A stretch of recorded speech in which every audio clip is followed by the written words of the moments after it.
Today, though, Jimmie Johnson was the story. Had a dominant race car, led 182 laps, but with 21 circuits to go, this is what happened.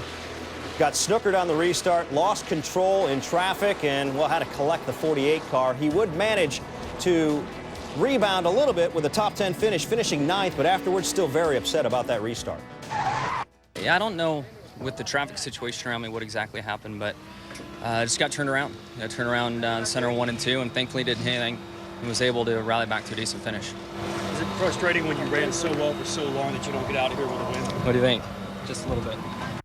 Yeah, you never see that type of emotion out of Jimmie Johnson, so you know he's been upset over restarts. They've been an issue of late. He looked like the favorite to win at Dover. You'll remember this until he jumped a late restart. He finished 17th after serving a penalty there. At Michigan on June 16th, Johnson again had problems after teammate Dale Earnhardt Jr. was slowed to restart. Johnson had to check up to avoid getting in line first and then nearly got run over by Martin Truex Jr. And, of course, at Kentucky, Johnson looked primed for his 4th victory of the year, but got loose on a late restart and spun and would never really recover. He finished 9th. And joining us now to break this all down is ESPN NASCAR analyst Andy Petrie. And Andy, restarts, they've certainly become challenging for the 5-time champ. Do you think these restarts are in Jimmie's head right now? I think they are a little bit, Mike, because you go back to Dover, which we just talked about, and I think he lost that race because he was a little too aggressive when he did not control the restart.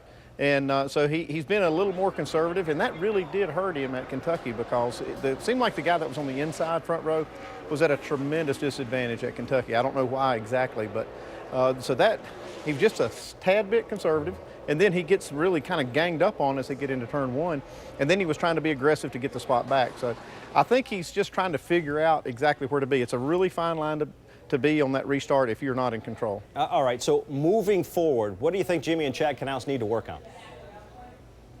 I think they need to work on controlling the restarts. They've had the fastest car at Kentucky, just like Dover.